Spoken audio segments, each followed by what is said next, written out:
Clara Dawson pressed her daughter's face into her chest so Lily wouldn't see them throwing their belongings into the mud. The carpet bag hit the ground. Then the blanket.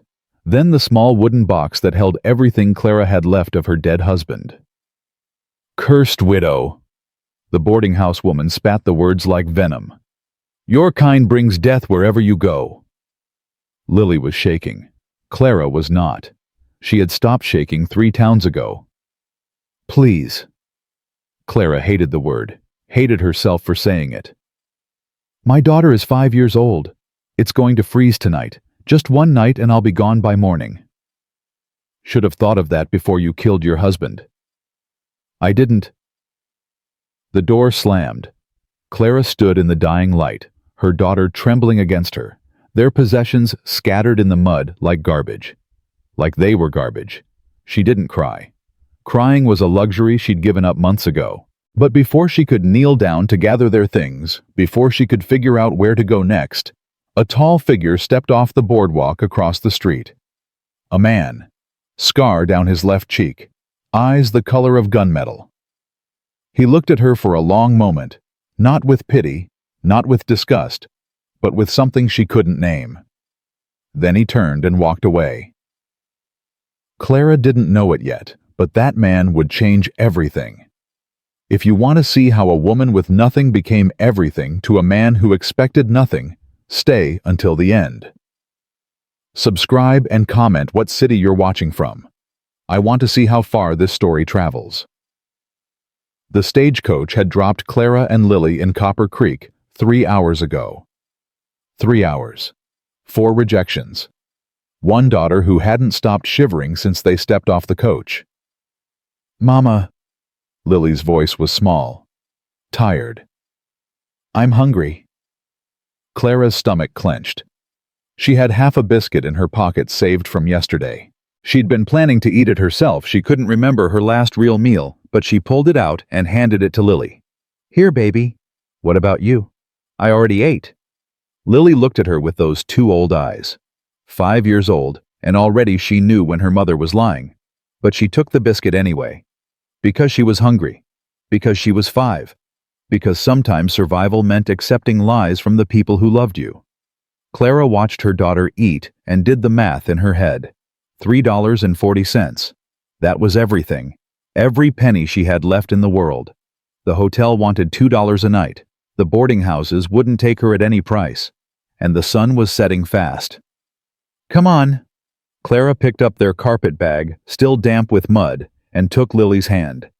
"Let's try one more place." The general store was warm. That was the first thing Clara noticed when she pushed through the door. Warm and bright and filled with the smell of coffee and tobacco and dried apples. Normal smells, safe smells. The man behind the counter looked up. Chinese. 60s, maybe older. Wire spectacles perched on his nose. "Help you, miss?" Clara opened her mouth to ask for work for directions for anything, but what came out was different. "How much for a tin of crackers?" She didn't have money for crackers, she knew that. But Lily was looking at the jars of candy on the counter with hungry eyes, and Clara couldn't bear it. 15 cents. The man studied her face. "You just come in on the stage." "Yes, sir." "Looking for work?" "Yes, sir." He nodded slowly, glanced at Lily, back to Clara. "Tough town for strangers, tougher for widows."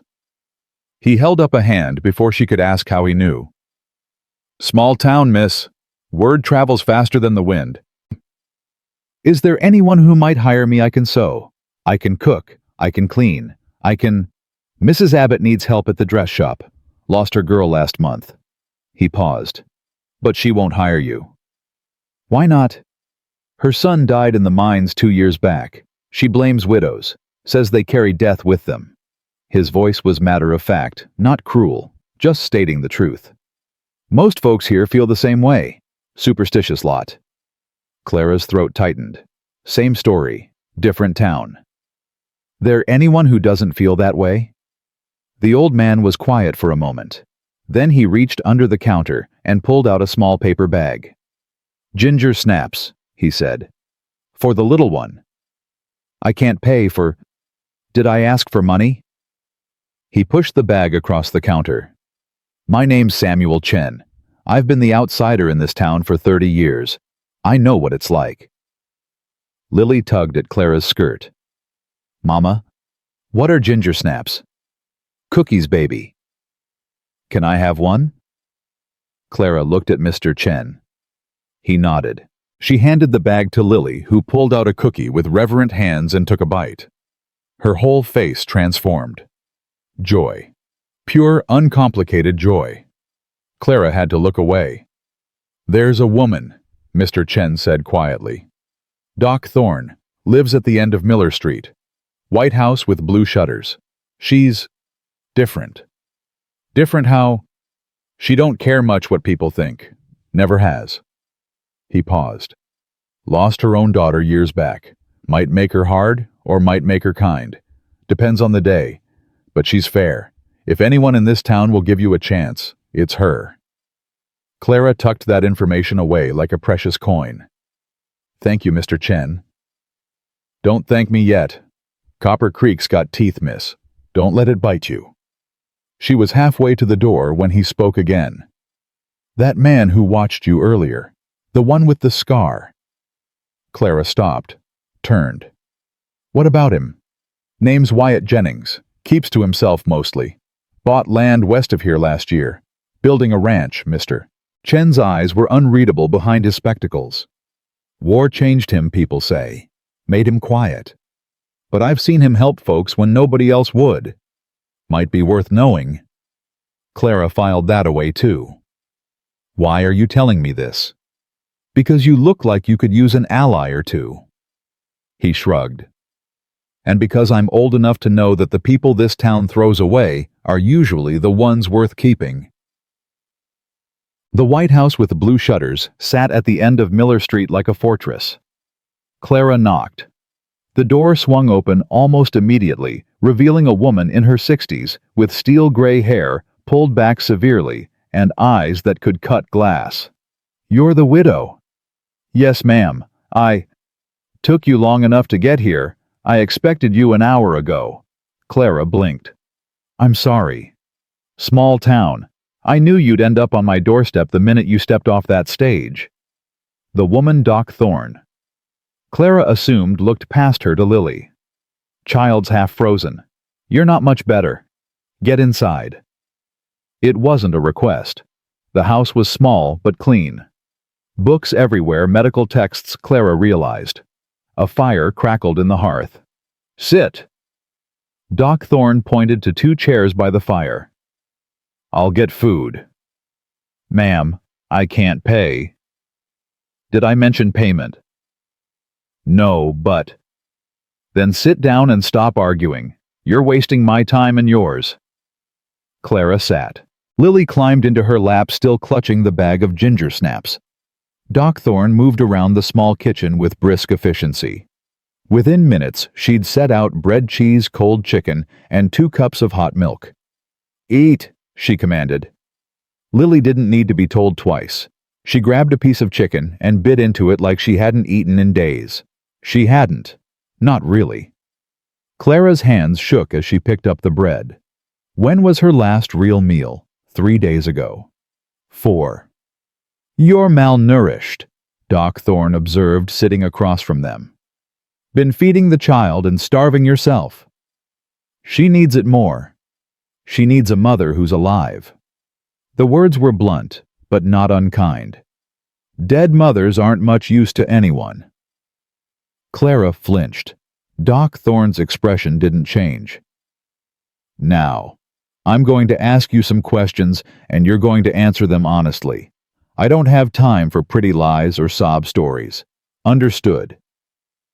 Yes, ma'am. How did your husband die? Mine collapse, 8 months ago. Where? Crestwood, Colorado.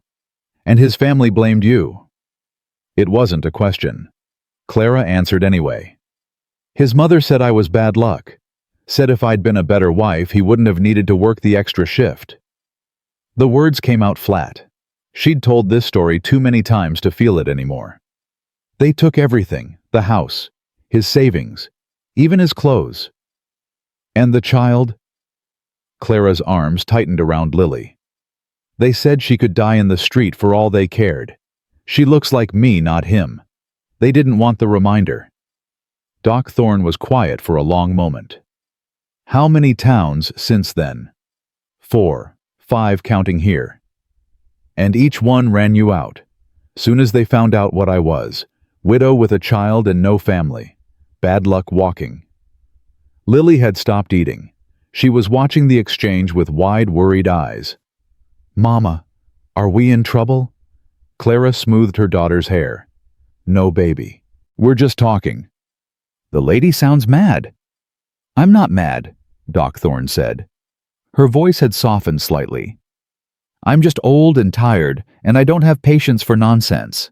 There's a difference. Lily considered this. My grandma was old and tired too, but she was mean. You don't seem mean. Lily. Clara's face flushed. But Doc Thorne laughed. Actually laughed. It sounded rusty, like a gate that hadn't been opened in years. I like this child. She's honest.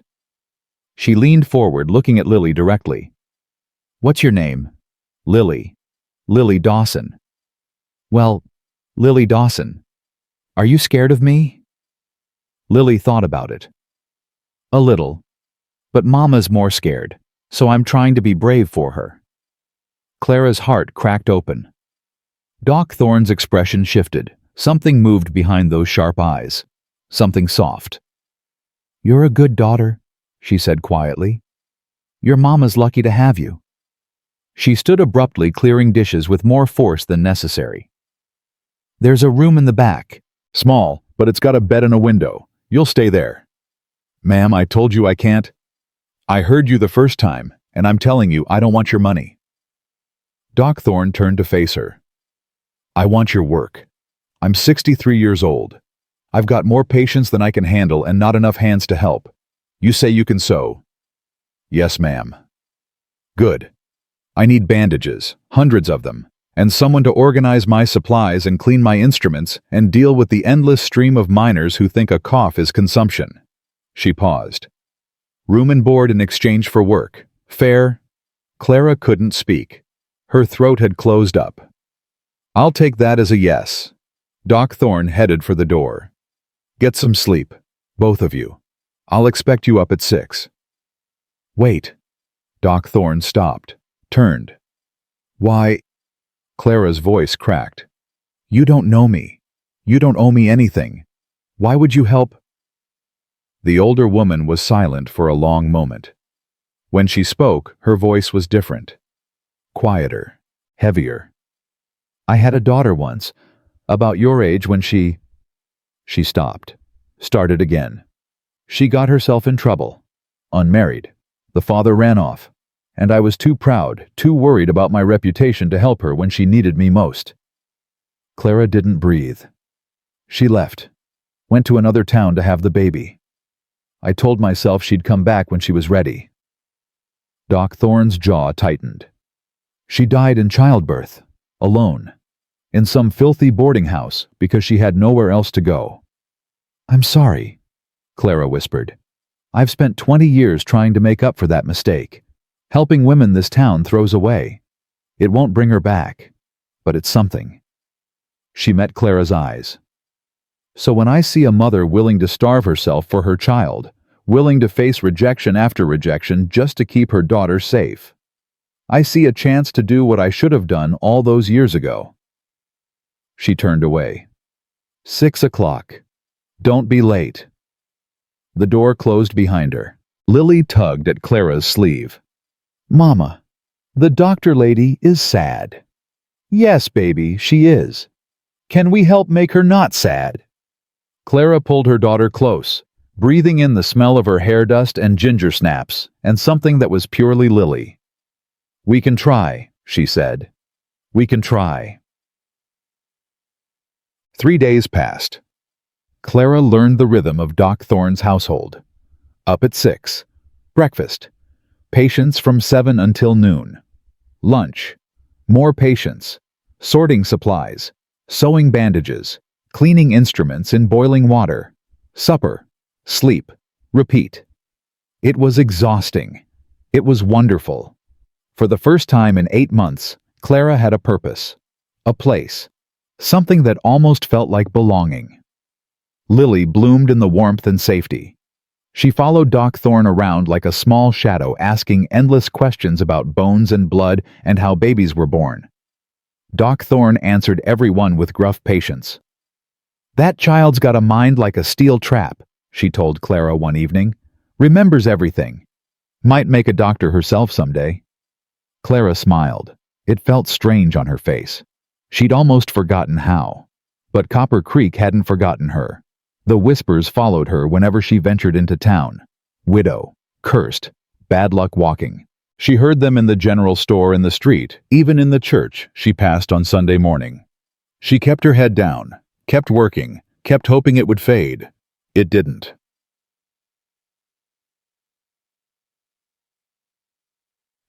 On the 4th day, Judith Prescott came. Clara was sorting bandages when the front door crashed open. No knock, no warning, and a woman in expensive silk swept into the parlor like a storm. Eleanor. Doc Thorne didn't look up from her ledger. "Judith, ever heard of knocking? Don't play games with me. You know why I'm here." Judith's eyes found Clara in the corner, cold, assessing, dismissive. "That woman, in your house, with that child. Her name is Clara Dawson. The child is Lily. You could ask them yourself since they're standing right there. I don't address strange women who show up with no references and no husband and expect respectable people to no husband." Doc Thorne finally looked up. "That's interesting coming from you. Harold's been dead 11 years. Judith's face went white, then red. "That's completely different. Harold died honorably. He fell off his horse drunk and cracked his skull on a rock. The only thing he was in service to was the whiskey bottle." Clara watched the exchange frozen. She should say something, defend herself, but the words stuck in her throat. Judith turned on her. "You. What exactly are you doing in our town?" "Working, ma'am." Clara forced her voice steady. "I'm a seamstress. I'm helping Doc Thorne with what you are is a curse on decent society." Judith stepped closer. Her perfume was cloying, expensive. "I am the wife of the mayor. I run the Ladies' Aid Society. I have devoted my life to maintaining the moral standards of this community. And I am telling you, Mama." Everyone turned. Lily stood in the doorway, her small face pale. "Mama, why is the fancy lady yelling?" Judith's expression flickered. Something crossed her face, pain memory, before the hardness returned. "Control your child," she snapped. Something inside Clara broke, or maybe something finally healed. "Don't." Her voice came out low. "Dangerous. Don't you dare speak about my daughter." Judith's eyes widened. "I have been run out of 4 towns. I have been called cursed, called bad luck, called worse things than you can imagine. I have starved myself to feed my child. I have walked until my feet bled. I have begged for work from people who looked at me like I was dirt beneath their shoes." Clara's hands were shaking, but her voice was steady now. "And through all of it, I have never not once let anyone speak ill of my daughter." She stepped forward. Judith actually stepped back. "You want to hate me, fine. You want to spread rumors about me, go ahead. But if you ever speak about Lily that way again, I will make you regret it." Silence. Doc Thorne was smiling. Actually smiling. Judith's face had gone purple. "How dare you threaten me? Do you know who I am? I could destroy you. I could make sure no one in this territory ever hires you again. I could—" "Then do it." Clara's voice was quiet now. "Calm. I've survived worse than you." For a long moment, nobody moved. Then Judith gathered her skirts, her hands trembling with rage. "You'll regret this," she hissed. "Both of you." She swept out, slamming the door behind her. The silence stretched. Then Lily ran to Clara, throwing her arms around her mother's legs. "Mama, you were so brave. You were like a knight, like in the stories." Clara sank to her knees and held her daughter tight.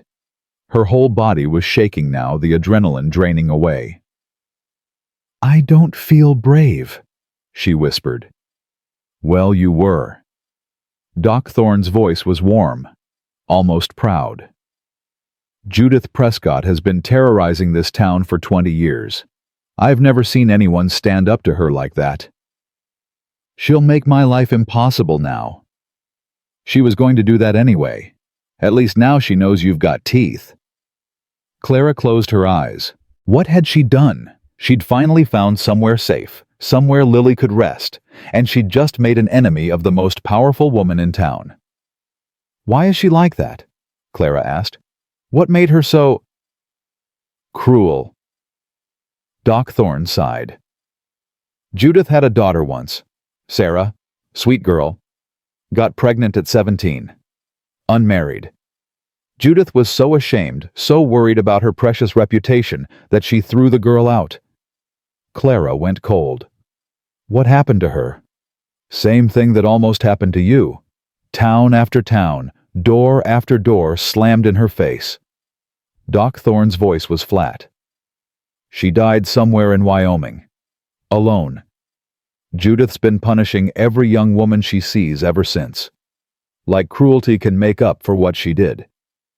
Clara looked at the closed door, at the space where Judith had stood. "That's horrible. It's human. Doesn't make it right, but it makes it understandable." Doc Thorne stood. "Now, you've made an enemy today, but you've also shown this town who you really are. That counts for something." "Does it?" "We'll find out."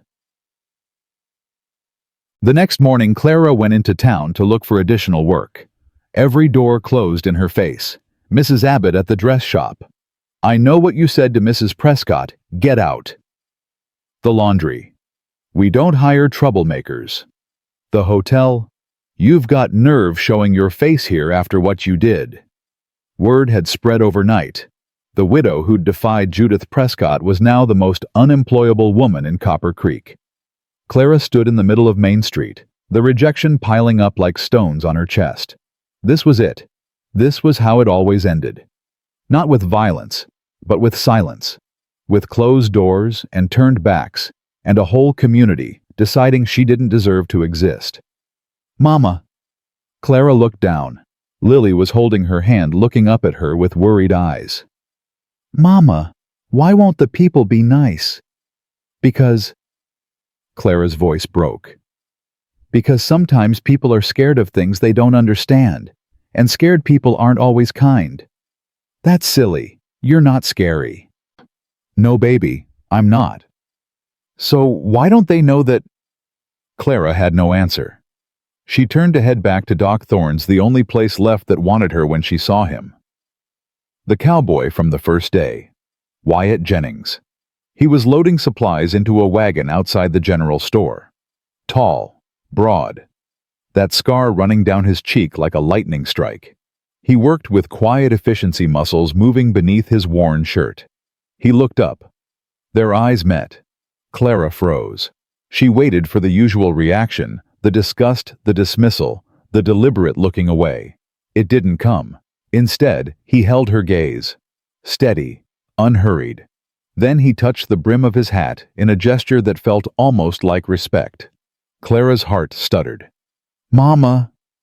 Lily tugged at her hand. "Who's that man?" "I don't know, baby." "He looks sad." Clara studied him. Lily was right. Beneath the weathered face and hard muscles, there was something wounded in his eyes. Something broken that recognized something broken in her. Wyatt finished loading his wagon. He climbed up to the seat, gathered the reins. But before he drove away, he looked at her one more time. And he spoke. 2 words quiet enough that she almost missed them. "Stay strong." Then he was gone, the wagon rattling down the street toward the edge of town.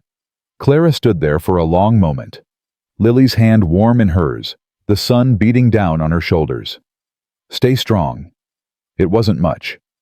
Just 2 words from a stranger. But it was the first kind thing anyone outside Doc Thorne's house had said to her since she arrived. And something inside Clara, that broken, battered thing she'd been carrying for 8 months, Did something it hadn't done in a very long time. It hoped. Clara watched the wagon disappear around the bend, dust rising in its wake. "Mama, you're squeezing my hand too tight." She loosened her grip. "Sorry, baby." "Do you know that man?" "No." "Then why did he tell you to stay strong?" Clara didn't have an answer. She turned toward Doc Thorne's house, pulling Lily along, but the words echoed in her head with every step. Stay strong, like he knew, like he'd been where she was and understood the weight of it. Doc Thorne was waiting on the porch, arms crossed. "Saw you talking to Wyatt Jennings." "We didn't talk, he just—" Clara trailed off. "It was nothing." "Nothing, huh?" Doc Thorne's eyes were sharp. "That man hasn't spoken more than 10 words to anyone in town since he arrived. If he spoke to you, it was something."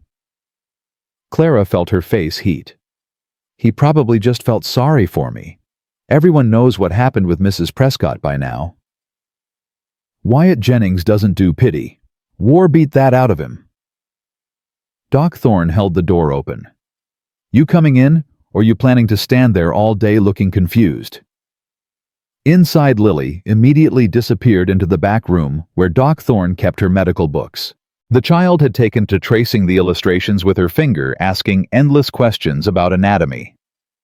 "She's got a gift," Doc Thorne observed. "Smart as a whip. She gets it from her father."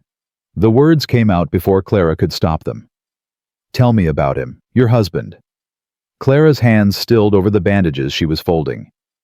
"Why?" "Because I asked, and because you never talk about him except to say he's dead." Clara was quiet for a long moment. Then, "His name was Thomas. Thomas Dawson. He was kind. Quiet. He worked hard." "Did you love him?" The question hit like a fist. Clara's throat tightened. "I loved what I thought we were building. A home. A family. Something stable." She paused.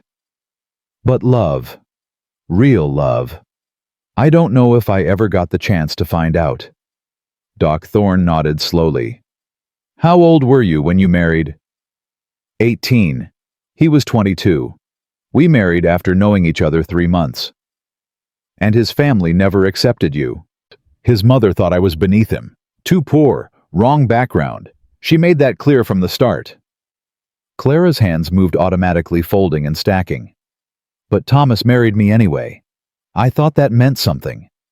"It did mean something, just not enough." Clara looked up, startled. Doc Thorne's expression was matter-of-fact. "He married you against his mother's wishes, but he never stood up to her after. Am I right?" Clara nodded slowly. "She lived with us, made every decision. Told us how to spend money, how to raise Lily, what I should cook, how I should dress. Thomas always said we just had to wait, that she'd soften eventually. She didn't. No. And when he died, she finally had the power to do what she'd wanted all along. Get rid of me. That's not on you. Tell that to every town that's thrown me out since." Doc Thorne crossed to her, placed a hand on Clara's shoulder. The touch was brief, almost awkward, but it steadied something inside Clara. "Listen to me. What Thomas's family did was cruelty. What this town is doing is fear. Neither has anything to do with who you actually are." She paused. "You stood up to Judith Prescott yesterday. That took spine. Don't lose it now." A knock at the door interrupted them. Doc Thorne frowned. "Not expecting anyone." She opened the door. Wyatt Jennings stood on the porch, hat in his hands, looking deeply uncomfortable. "Doc." His voice was low, rough, like he didn't use it much. "Got a cut, needs stitching." He held up his left hand. Blood soaked through a makeshift bandage. "Get in here." Doc Thorne pulled him inside. "What did you do?" "Barbed wire. Stupid mistake." Doc Thorne pointed to a chair. "Sit. I'll get my kit." She disappeared into the back room, leaving Clara and Wyatt alone. The silence stretched. Clara kept her hands busy with the bandages, not looking at him. But she could feel his presence, solid and quiet. "Didn't mean to interrupt your work," he said finally. You're not interrupting. I'm just... She gestured at the bandages. This is what I do now, apparently. Fold things. Was that a joke? She couldn't remember the last time she'd tried to make a joke. Wyatt's mouth twitched, almost a smile. Useful skill. Riveting. This time he definitely smiled. Small, but real. Clara risked a glance at him. Up close, she could see the scar more clearly. It ran from his left temple down to his jaw, puckered and white. An old wound. War wound, probably. "Where's your girl?" he asked. "In the back room, looking at medical books." "Smart kid?" "Yes." Another silence. But this one felt different. Less awkward. Almost comfortable. "Thank you," Clara said quietly. "For what you said earlier. On the street." "Didn't say much." "You said enough." He looked at her, then really looked at her. His eyes were gray like storm clouds. Steady, serious. This town's got a short memory for kindness and a long memory for grudges. Don't let them grind you down. "Is that what happened to you?" The words came out before she could stop them. Clara felt her face flush. "I'm sorry, that was rude. I shouldn't have..." "It's all right." He looked away, studying his injured hand. "Yeah, that's what happened. Different circumstances, but same result. Town decides who you are before you've had a chance to show them." "What did they decide about you?" "That I'm dangerous, unpredictable, a killer." His voice was flat. "I was a soldier. Did things I'm not proud of. Came back different than I left. People see the scar, see the silence, and they fill in the rest." "Are you dangerous?" He met her eyes again. "Not to people who don't deserve it." Clara believed him. She didn't know why, but she did.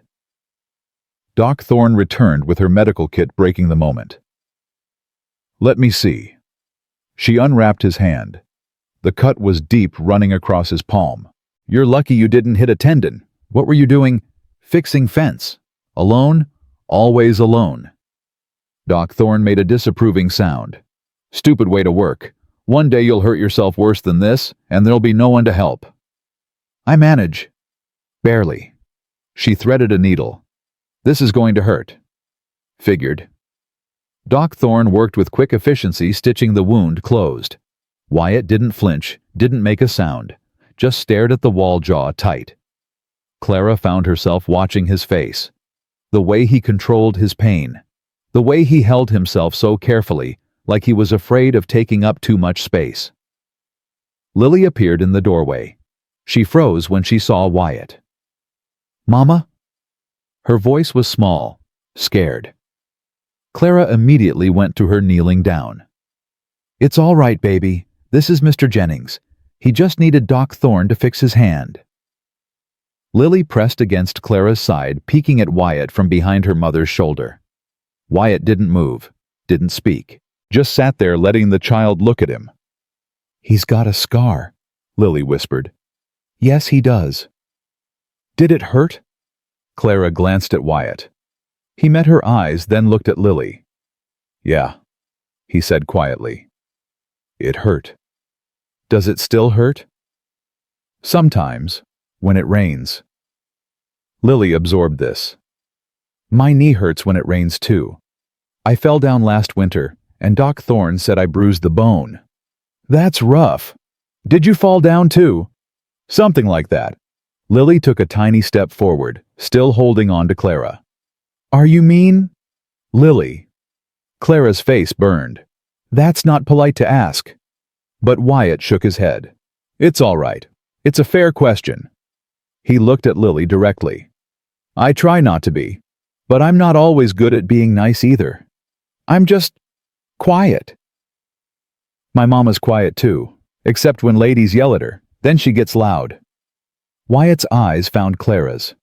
There was something warm in them now, almost amused. "Sounds like your mama's brave." "She is. She's the bravest person I know." Clara had to look away. Her throat was too tight. Doc Thorne finished the stitches and wrapped Wyatt's hand in clean bandages. "Keep it dry. Come back in a week and I'll check it. And for God's sake, get some help with that fence. You're not invincible." "Yes, ma'am." Wyatt stood reaching for his hat with his good hand. He turned to Clara. "Thank you for the company." "I didn't do anything." "You didn't look at me like I was going to snap and hurt someone. That's something." He nodded to Lily. "Nice to meet you, miss." Lily surprised everyone by nodding back. "Nice to meet you too, Mr. Jennings." After he left, Doc Thorne gave Clara a long look. "What?" Clara asked. "Nothing. Just noticing things." "What things?" "That you smiled when he was here. First real smile I've seen from you." Clara felt her face heat again. "I did not." "Yes, you did." And he smiled back. "First time I've seen that man's face relax since he came to town." "It doesn't mean anything." "Didn't say it did." Doc Thorne gathered her supplies. "But it might. Someday."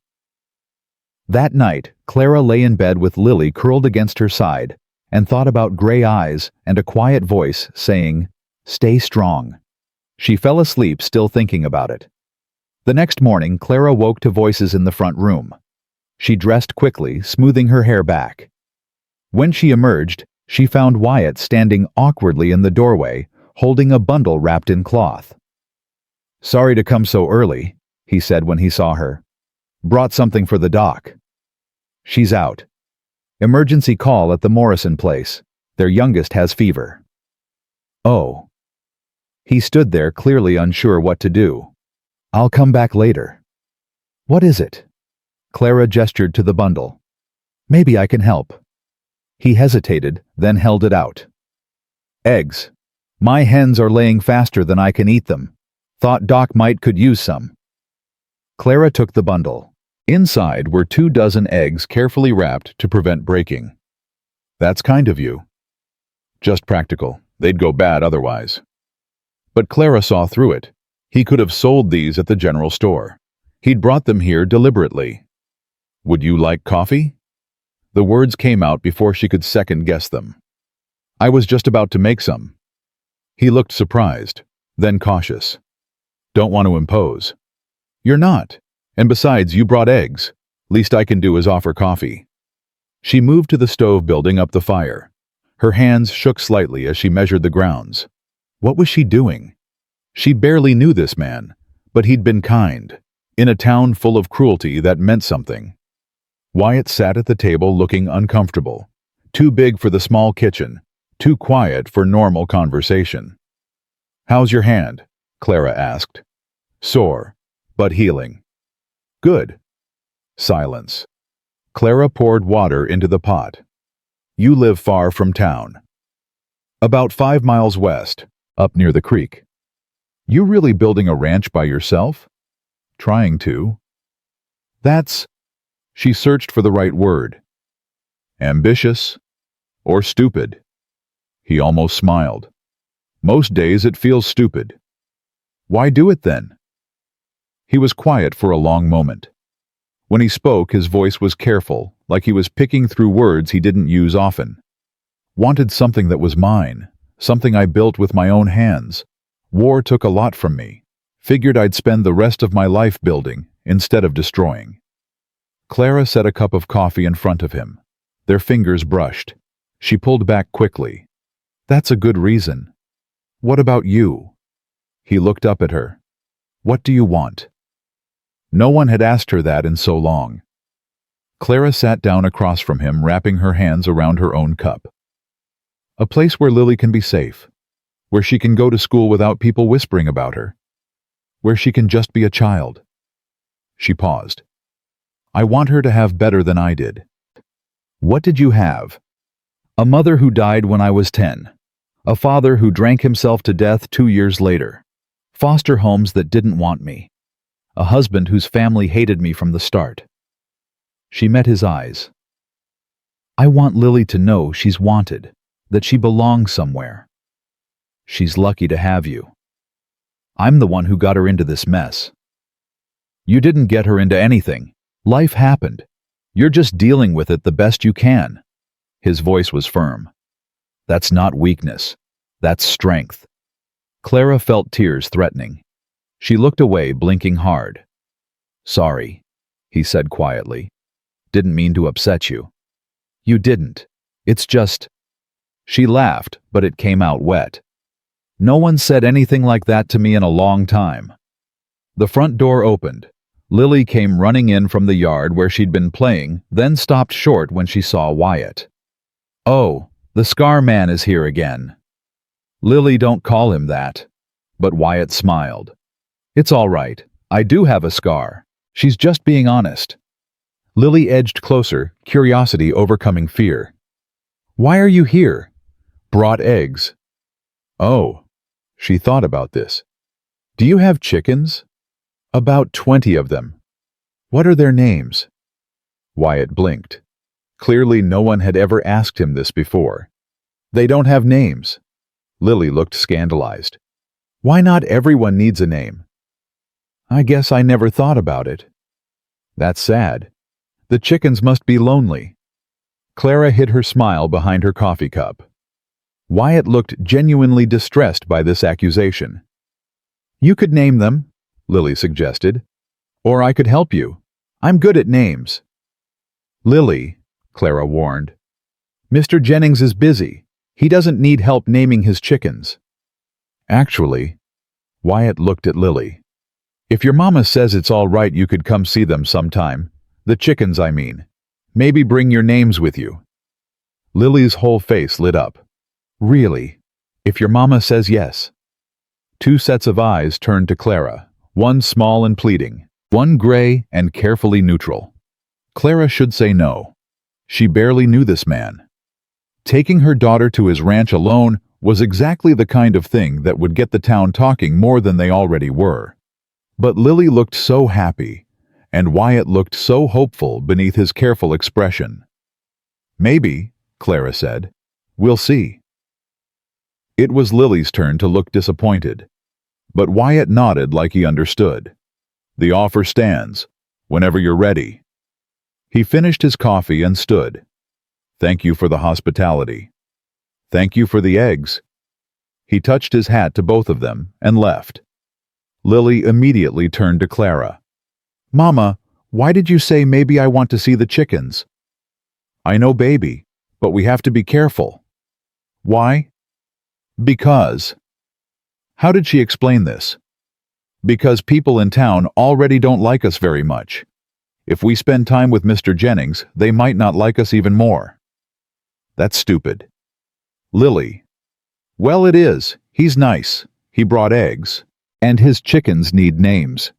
She crossed her small arms. "I don't care what the town thinks." Clara pulled her daughter close.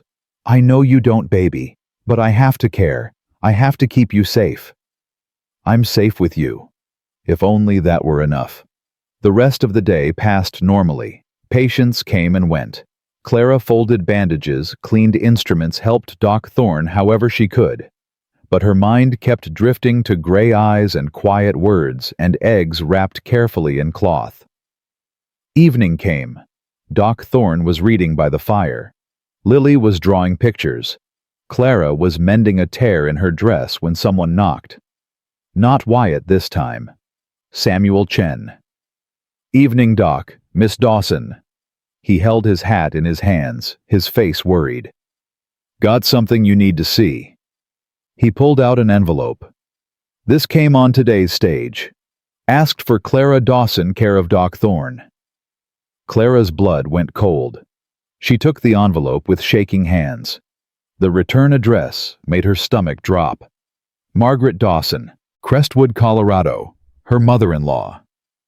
"What is it?" Doc Thorne asked. Clara broke the seal with numb fingers. Read again. "No." The word came out strangled. "No, they can't." "What?" Doc Thorne was at her side. "What does it say?"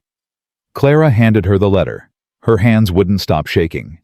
Doc Thorne read aloud. "Mrs. Dawson, we are writing to inform you that we intend to petition for custody of our granddaughter, Lily Dawson." Recent reports have reached us that you are living as a charity case, unable to provide for the child. As her blood relations and people of means, we believe it is our duty to take her into our care and raise her properly. We will arrive in Copper Creek within the week to collect her. Signed, Margaret and Harold Dawson. The room spun.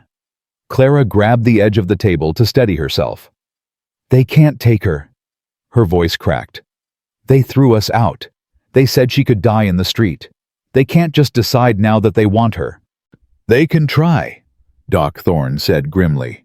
And with money and lawyers, they might succeed. No. Clara's voice rose. No, I won't let them. She's my daughter. Mine. I know that, but the law doesn't always care what's right. Doc Thorne set the letter down. How did they even know where to find you? Someone told them.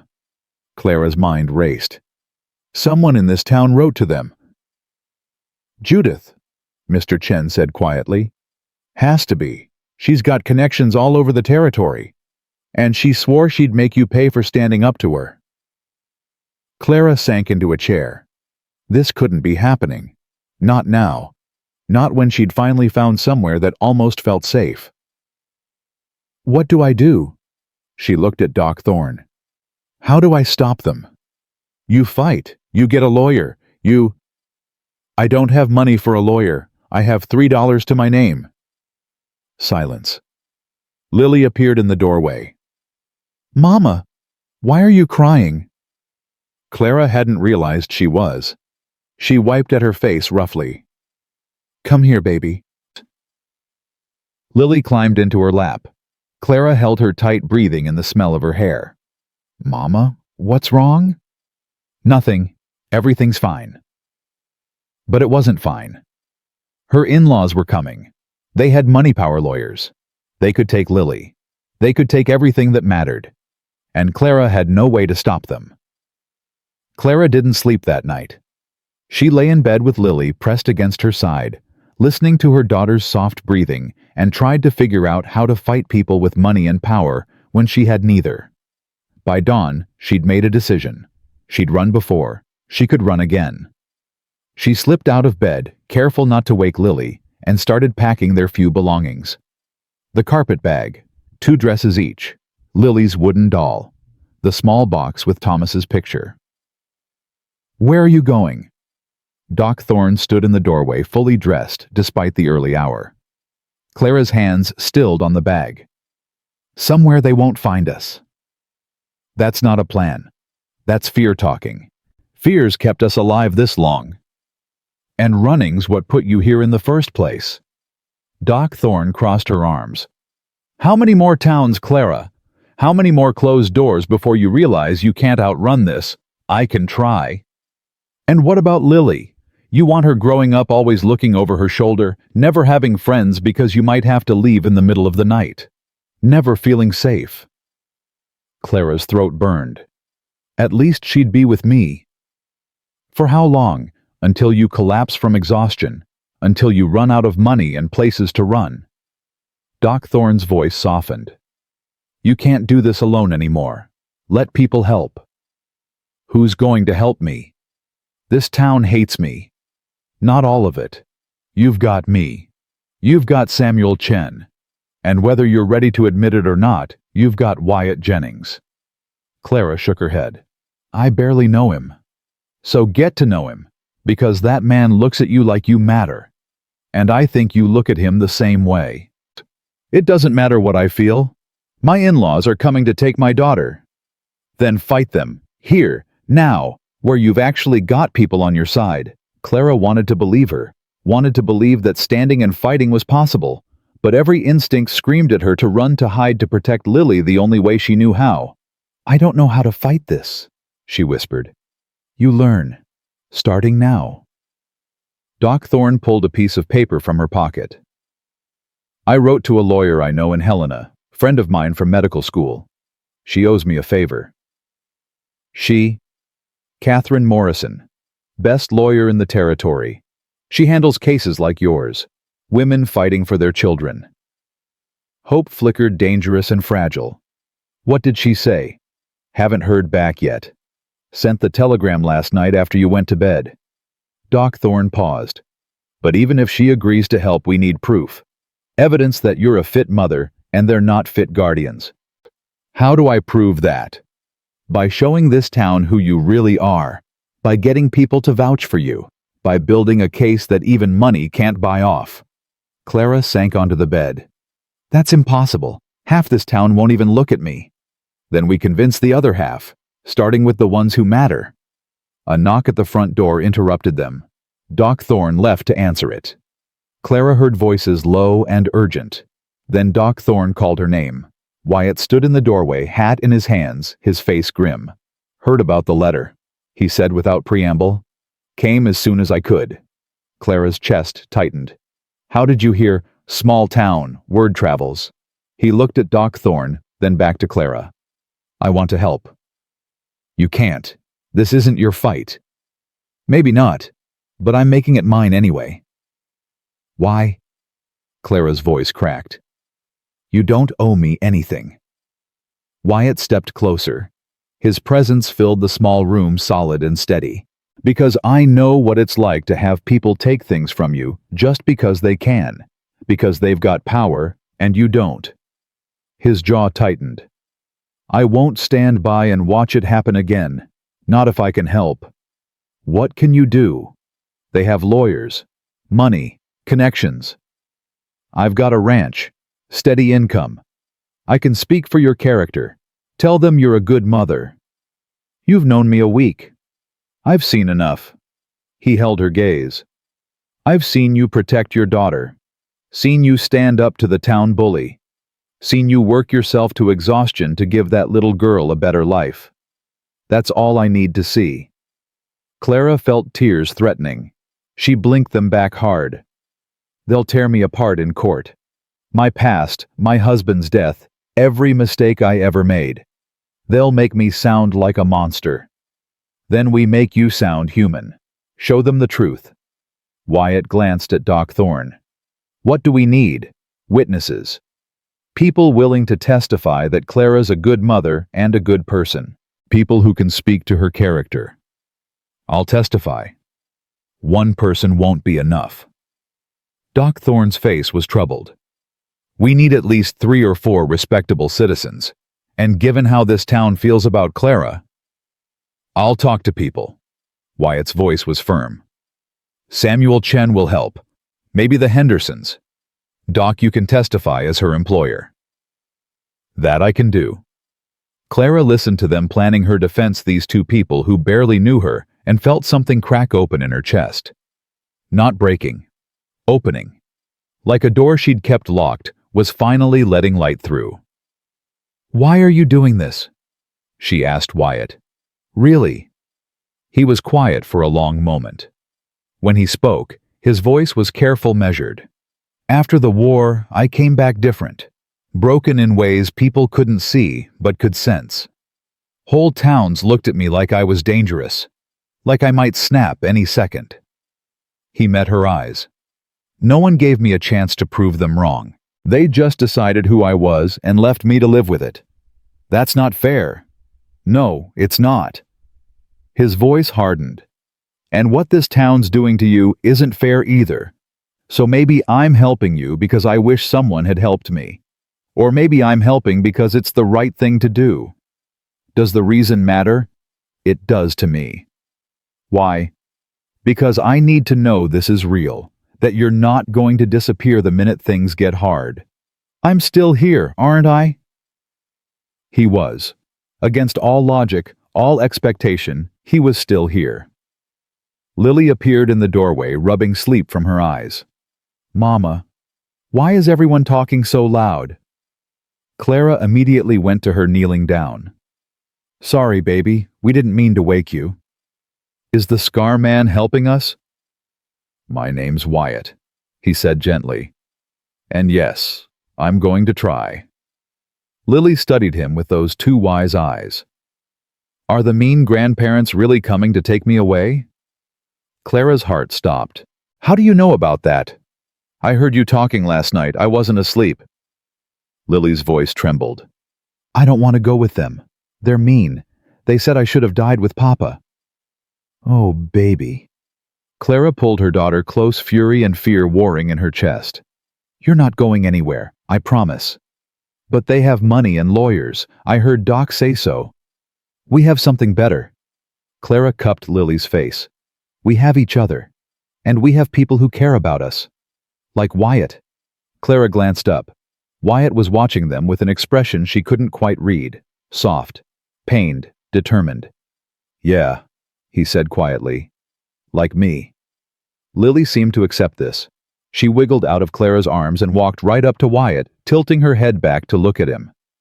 "If you help my mama, I'll name all your chickens for you." His mouth twitched. "That's a good deal. And you have to promise not to leave. Mama's scared people always leave." "Lily." Clara's face burned, but Wyatt crouched down to Lily's level. "I promise I'm not going anywhere. Not until your mama tells me to go. And maybe not even then." Lily studied his face, then nodded. "Okay, I believe you." She went back to Clara, apparently satisfied. Wyatt stood, his expression careful. "I'll start talking to people today. See who's willing to help." "Thank you," Clara managed. He nodded and left. Doc Thorne watched him go, then turned to Clara with raised eyebrows. "That man's halfway in love with you already." "Don't be ridiculous. I'm 63 years old. I know what I see." Doc Thorne headed for the kitchen. "Question is, what are you going to do about it?" "Nothing. I can't think about that right now." "Maybe that's exactly when you should think about it. Before you convince yourself you don't deserve it." Clara had no answer to that. The next 3 days passed in a blur. Wyatt came by every morning with news. Samuel Chen agreed to testify. The Hendersons were willing, though, nervous about crossing Judith Prescott. Reverend Hartley said he'd speak on Clara's behalf. "That's 4 people," Doc Thorne said on the 3rd evening. "Better than nothing." "It won't be enough." Clara stared at the list of names. "Not against what they'll bring." "Maybe not, but it's what we've got." The telegram from Catherine Morrison arrived that afternoon. She'd take the case. Pro bono. She'd arrive on the evening stage. Clara met her at the coach stop. Catherine Morrison was 50, gray-haired, sharp-eyed, and carried herself like someone who'd been in 100 courtroom battles and won most of them. "You're Clara Dawson." "Yes, ma'am." "Good. Let's talk." They went to Doc Thorne's house. Catherine spread papers across the kitchen table, her questions rapid-fire and relentless. "Your husband's family. What grounds are they claiming?" "That I can't provide for Lily. That I'm living on charity." "Are you employed?"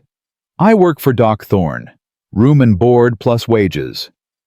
"How much in wages?" Clara hesitated. "We haven't discussed exact amounts. We're discussing it now."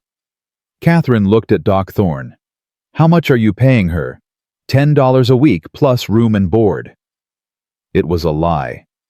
Doc Thorne had never mentioned payment beyond room and board, but she said it with such conviction that Clara almost believed it. Catherine wrote this down.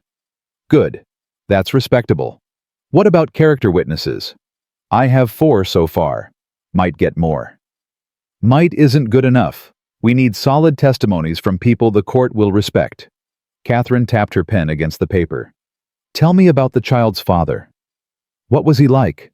Clara's throat tightened. "Good man. Hard worker. He died in a mine accident." "And his relationship with his family?" "Complicated. His mother never approved of me." "Why not?" "I came from nothing. No family, no money, no prospects. She thought he could do better." Catherine nodded, making notes. "And after his death?" "She blamed me. Said if I'd been a better wife, he wouldn't have needed to work dangerous jobs." "That's circumstantial and cruel.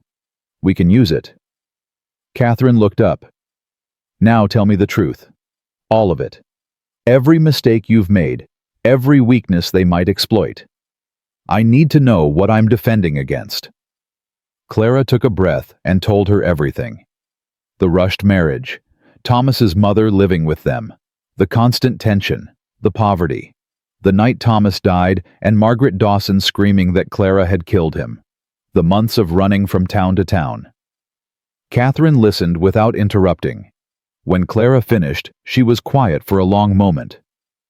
Your in-laws are going to paint you as unstable. A woman who can't hold down a job, can't stay in one place, can't provide stability for her child. That's not fair. I've been trying to survive. I know. But fair doesn't matter in court. Facts matter. Perception matters. Catherine leaned forward. Here's what we need. We need to show you're stable now, that you have employment, housing, community support, that Lily is thriving under your care. How do I prove that? You let me worry about the legal side. You worry about building your case here. Show this town who you are. Make them see you're not the woman your in-laws will claim you are. Clara nodded slowly. How long do I have? Your in-laws will be here in 3 days. The hearing will likely be scheduled within a week after that. Catherine gathered her papers. Not much time, but it's what we've got. That night, Clara couldn't sleep again. She sat on the porch wrapped in a shawl against the cold and tried to imagine standing in a courtroom while strangers decided if she was good enough to keep her own daughter. The door opened. Wyatt stepped out, closing it quietly behind him. Didn't know you were here, Clara said. Doc asked me to fix some loose boards, stayed late. He sat beside her, careful to keep distance between them. Couldn't sleep. Can't stop thinking about the hearing. You'll do fine. How do you know? Because you love that little girl more than anything. That has to count for something. What if it doesn't? What if the judge decides money and respectability matter more than love? Wyatt was quiet. Then we find another way. We don't give up. There might not be another way. There's always another way. Clara turned to look at him. His profile was strong in the moonlight, all hard angles and shadows. Why are you really doing this? Wyatt, the truth this time. He didn't answer right away. When he did, his voice was so quiet, she had to lean closer to hear. Because watching you fight for your daughter reminds me why I survived the war. Why I came home when so many others didn't. He paused. I spent 2 years watching people die. Killing people, myself. I came back thinking I was broken beyond repair. That I'd never feel anything real again. And now I look at you and I feel something. He finally turned to face her. I don't know what to call it. Don't know if I have the right to feel it. But it's there. And it makes me want to be better than I thought I could be. Clara's breath caught. Wyatt! You don't have to say anything. I'm not asking for anything. His voice was rough. Just wanted you to know why I'm here. Why I'm staying. They sat in silence, the space between them charged with everything unsaid. Finally, Clara spoke. I'm scared. I know. Not just about the hearing, about everything. About letting people close. About hoping for things I can't have. Like what? Like this. Whatever this is between us. She gestured helplessly. I can't afford to hope for something good. Every time I do, it gets taken away. I'm not Thomas. I'm not your in-laws. I'm not anyone who's hurt you before. How can you be sure you won't hurt me? I can't. He looked at her steadily. But I can promise I'll try my damnedest not to. Clara wanted to believe him, wanted to let herself feel what was building between them, but fear held her back, familiar and cold. I should go to bed, she said, standing. Long day tomorrow. Wyatt stood too. Clara. She stopped. Whatever happens at that hearing, you're not alone. Remember that. She nodded and went inside, but his words followed her into the darkness. The next morning, everything changed. Clara was hanging laundry when a fancy carriage pulled up to Doc Thorne's house. 2 people stepped out. Margaret Dawson and her husband Harold. 3 days early. Clara's hands froze on the wet sheet. Margaret looked exactly the same, thin-lipped, sharp-eyed, expensively dressed. Harold stood behind her like a shadow as he always had. Margaret's eyes found Clara. "Where is she?" "She's not here." The lie came automatically. "Don't lie to me. I know she's inside."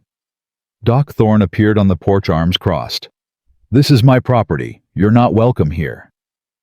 We have every right to see our granddaughter." "Actually, you don't. Not without a court order."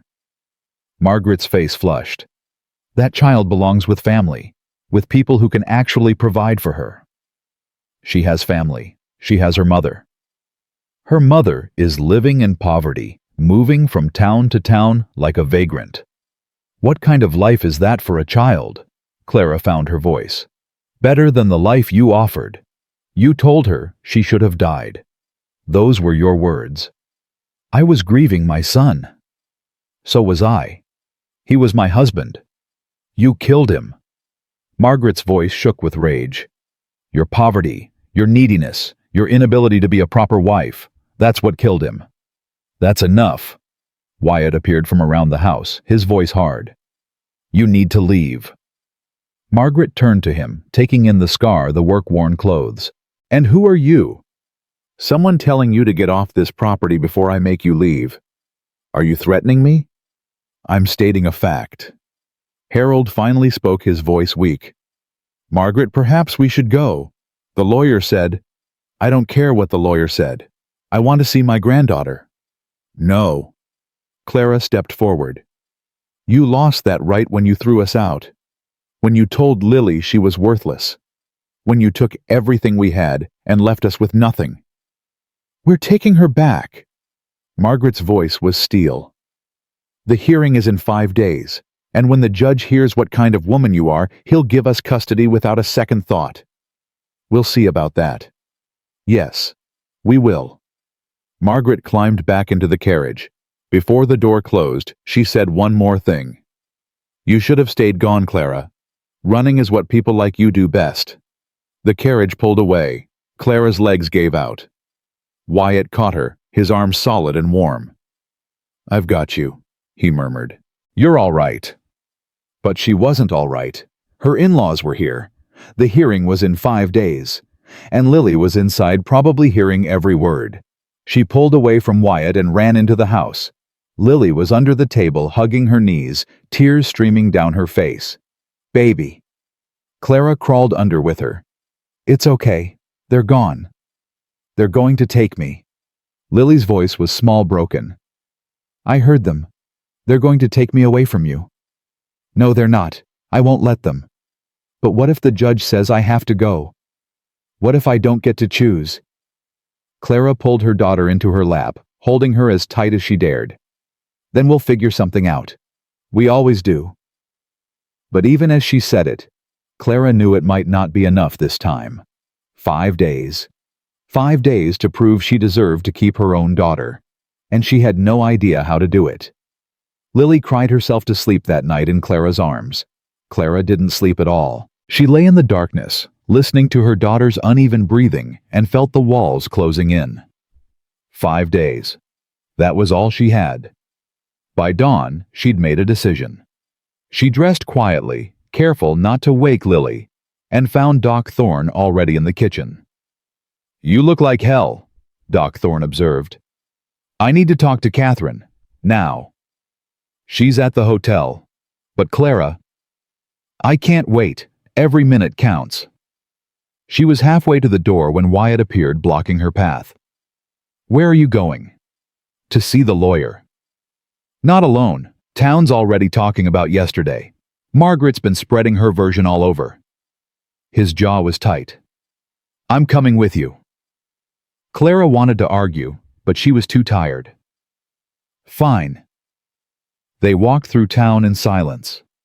People stared, whispered. Clara felt their eyes like knives cutting into her with every step. Mrs. Abbott turned her back when they passed. The blacksmith's wife pulled her children inside. Even Mr. Henderson, who'd promised to testify, wouldn't meet Clara's eyes. "They're turning on me," Clara said quietly. "Not all of them, but most of them." That was the truth Wyatt didn't say. Catherine Morrison was eating breakfast in the hotel dining room when they arrived. She took one look at Clara's face and gestured them to sit. "Margaret Dawson came to see me last night," she said without preamble. Clara's stomach dropped. "What did she say?" "That she has 3 witnesses willing to testify that you're an unfit mother, that you've been fired from jobs in 4 towns for theft, that you've been seen drinking in saloons, that Lily shows signs of abuse." "That's all lies." "I know. But lies told by respectable people in front of a judge can be more powerful than the truth." Catherine set down her fork. "We need something stronger. Something that proves beyond doubt that you're a good mother and they're lying." "Like what?" "Character witnesses are good, but we need documentation. Records from your previous towns showing why you left. Medical records showing Lily is healthy and well cared for." She paused. "And we need someone with standing in this community to vouch for you publicly. Someone Judith Prescott can't intimidate." "Who's going to do that?" "Half the town won't even look at me."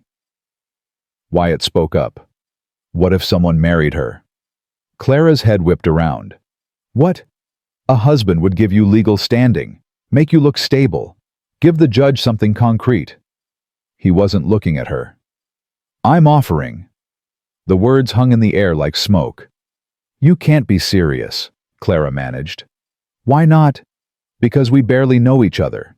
Because you don't owe me this. Because it makes sense." He finally met her eyes. "You need stability. I can provide that. We get married, the judge sees a 2-parent household with steady income. Changes the whole case." Catherine was watching them with interest. "He's not wrong. A marriage would significantly strengthen your position." "But it wouldn't be real." Clara's voice was strained. "Doesn't have to be. Not at first." Wyatt's expression was carefully neutral. "We get married for the hearing, give you the protection you need. After that, we figure out the rest." "And what do you get out of it?" He was quiet for a moment. "Someone to come home to. Someone who doesn't look at my scar and see a monster." His voice was soft. "Someone who makes me want to be better than I thought I could be." Clara's throat closed up. "Wyatt, I can't ask you to do this." "You're not asking. I'm offering." The answer's no. His face shuddered. "Why?" "Because I won't trap you in a marriage you don't want. Because it's not fair to you or to Lily. Because—" Her voice broke. "Because I've already destroyed one man's life. I won't do it again." "You didn't destroy anyone's life. Thomas died because of me. His mother said so. The whole town said so." "They were wrong." Wyatt leaned forward. "And even if they weren't, which they're not, that has nothing to do with this. I'm a grown man making my own choice. Don't take that away from me." "I need to think about it." "We don't have time to think. The hearing's in 5 days."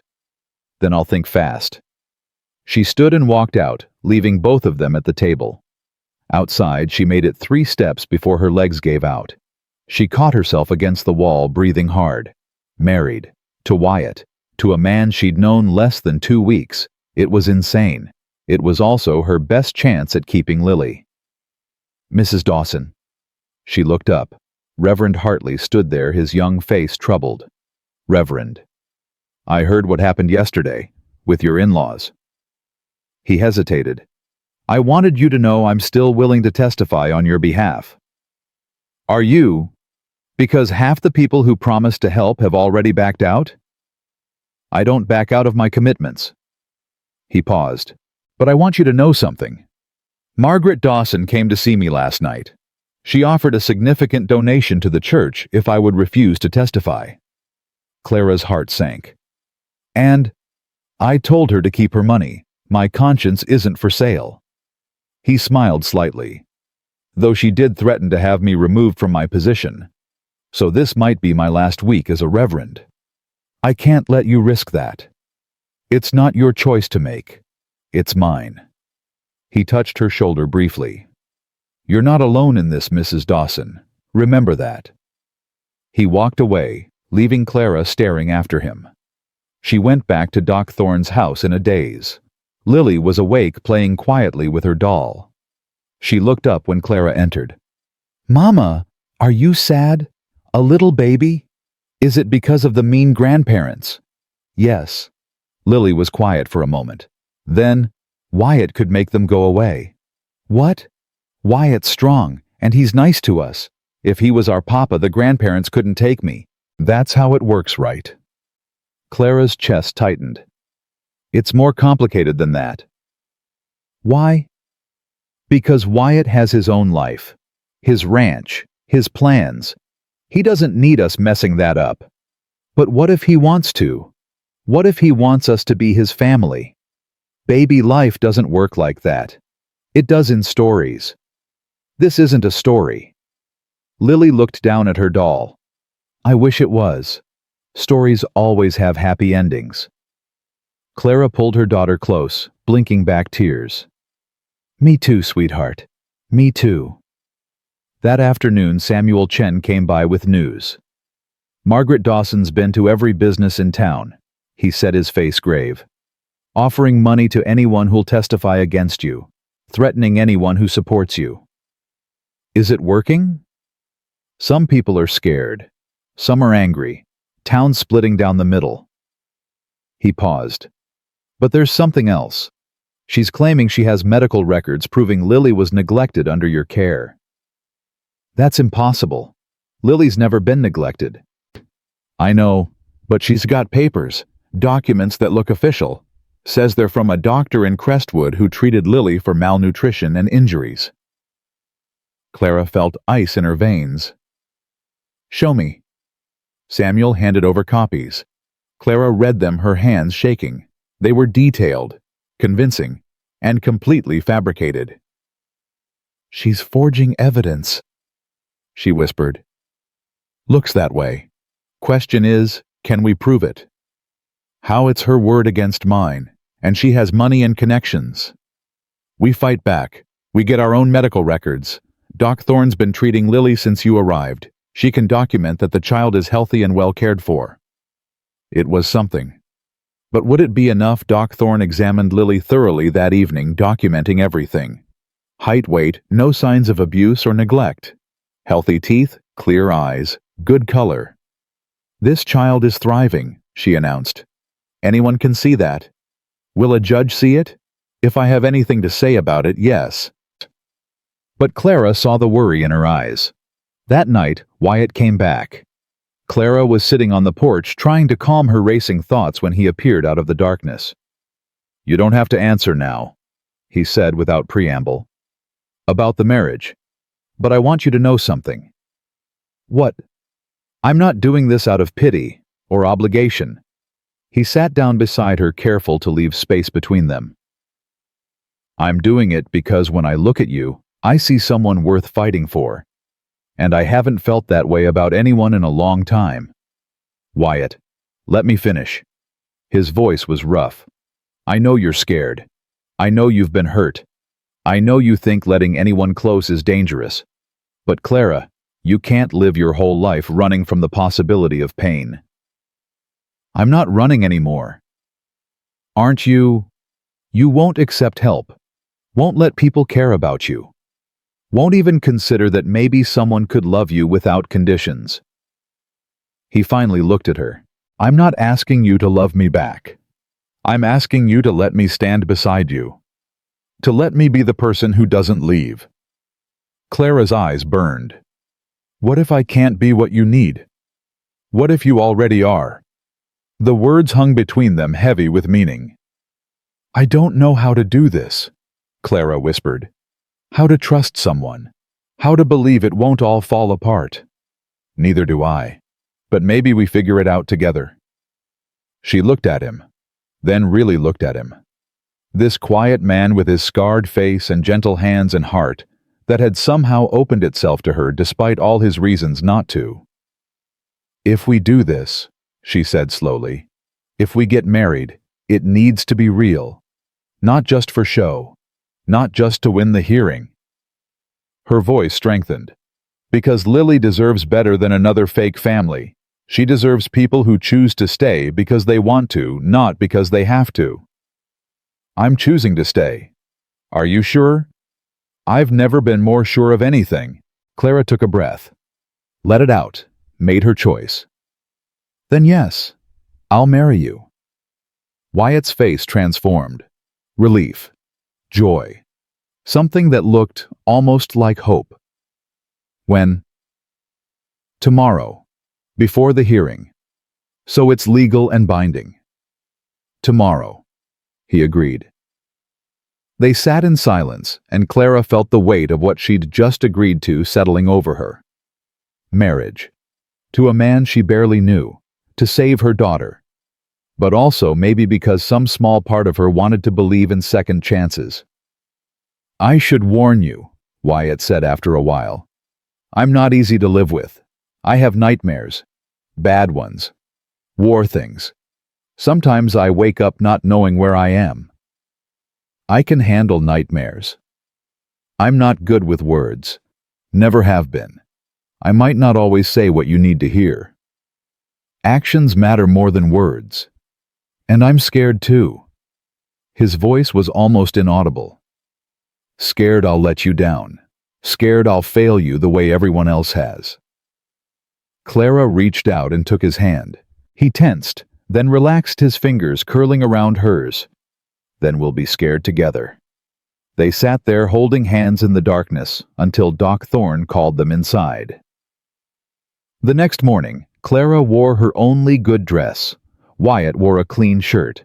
They stood in Reverend Hartley's small church with Doc Thorne and Samuel Chen as witnesses and spoke vows that felt both terrifying and right.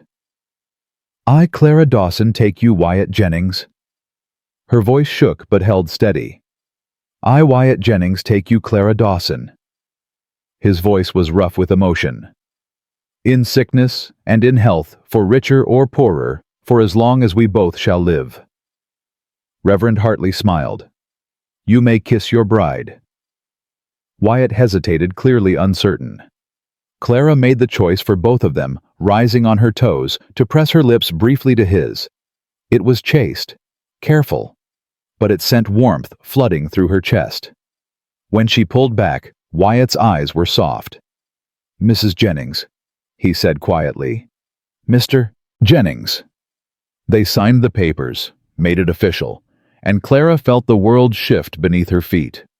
Lily was waiting at Doc Thorne's house when they returned. Her eyes went wide when she saw them. Did you get married? Yes, baby. Wyatt's your papa now, if that's all right with you. Lily launched herself at Wyatt. He caught her looking startled as she wrapped her small arms around his neck. You're really staying forever.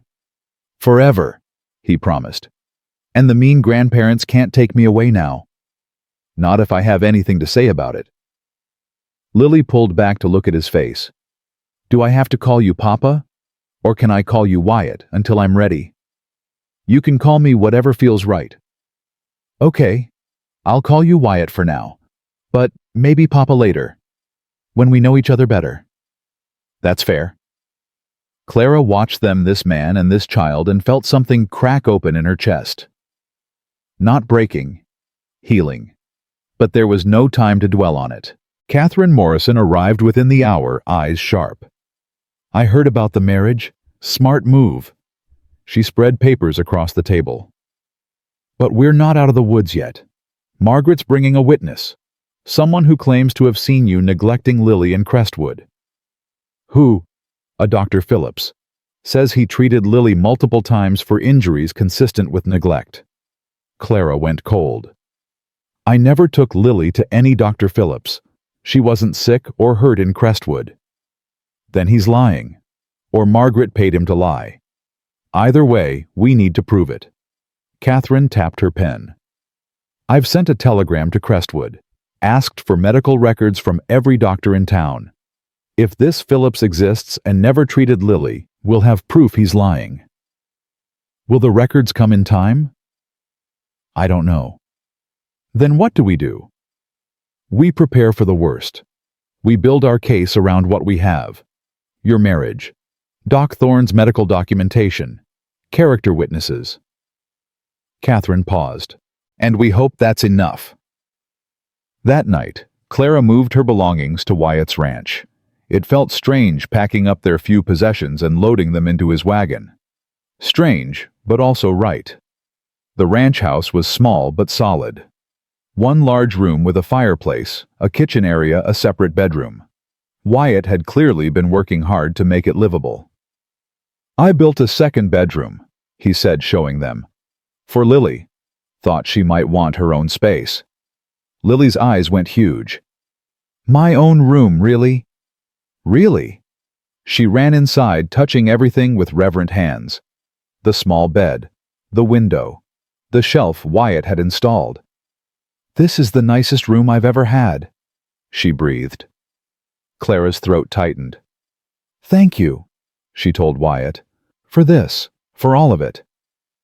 It's your home now, both of you. Your home. Clara tested the words in her mind. They felt foreign and familiar all at once. That night after Lily was asleep, Clara and Wyatt sat by the fire. I'll sleep out here, he said. You take the bedroom. We're married now. People will talk if we don't share a room. Let them talk. I'm not pushing you into anything you're not ready for.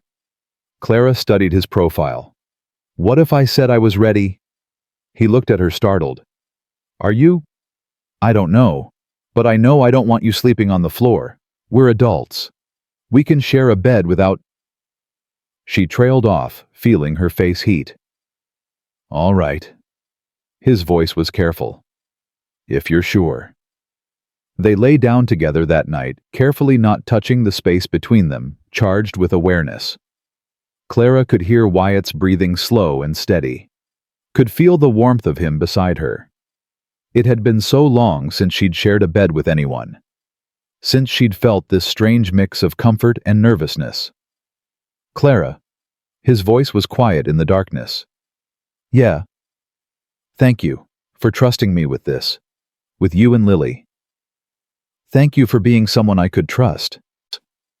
She rolled toward him. He rolled toward her. Their hands found each other in the darkness, fingers interlacing. And Clara fell asleep, holding on to him, feeling safer than she had in years. The hearing was the next morning.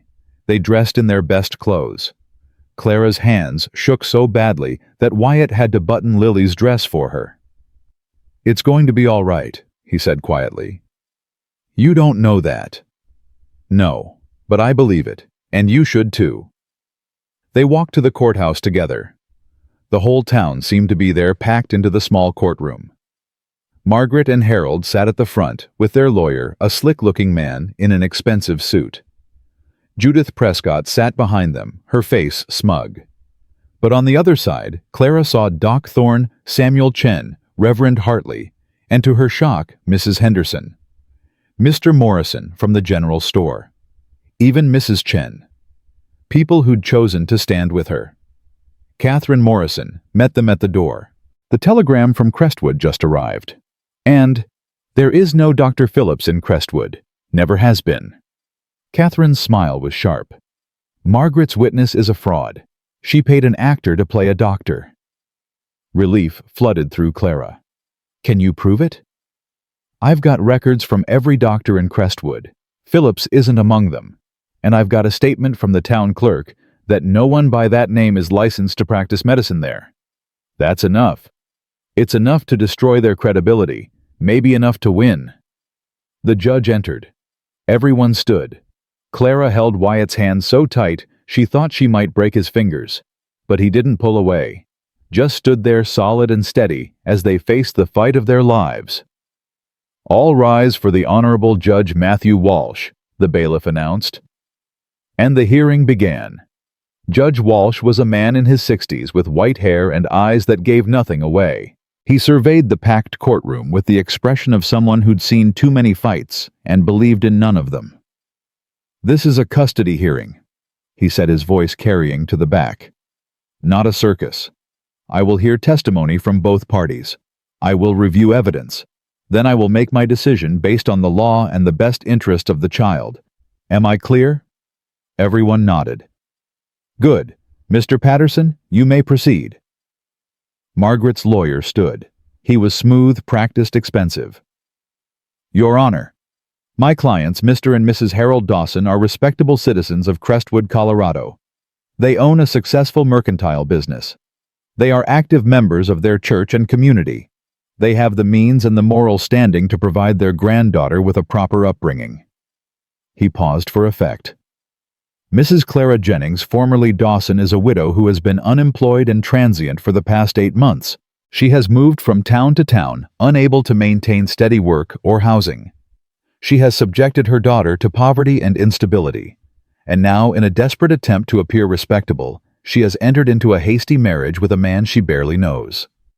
Clara felt Wyatt tense beside her. She squeezed his hand. Patterson continued, "We will present evidence that the child has suffered neglect under Mrs. Jennings's care. We will show that my clients can offer the stability and security this innocent child deserves. And we will prove that the best interests of Lily Dawson lie with her grandparents, not with a mother who has repeatedly failed to provide for her." He sat down, looking satisfied. Judge Walsh turned to Catherine. "Ms. Morrison?" Catherine stood. Her voice was calm, clear-cutting. "Your Honor, my client is a widow because her husband died in a tragic mining accident. She has spent the past 8 months doing everything in her power to keep her daughter safe and fed. She has worked whatever job she could find. She has faced rejection and cruelty with dignity.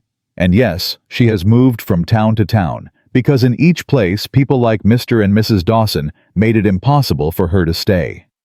She paused. "The Dawsons claim to want what's best for their granddaughter. But 8 months ago, when Clara and Lily needed help most, the Dawsons threw them out with nothing. They told a 5-year-old child that she should have died with her father. Those were their words, their exact words." Margaret's face flushed.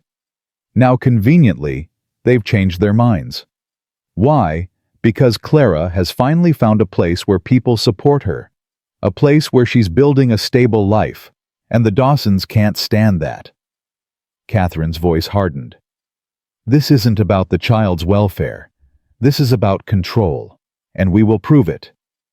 She sat down. Judge Walsh looked between them. "Mr. Patterson, call your first witness." The defense calls Dr. Phillips. A man stood from the back of the courtroom, 50s graying hair, wearing a suit that looked too new. Clara had never seen him before in her life.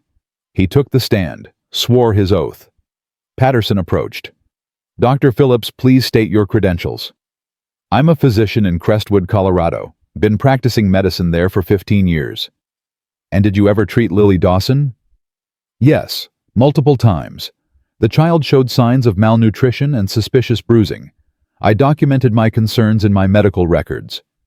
Clara's hands clenched. Lies. All lies. Patterson showed him papers. "Are these your records?"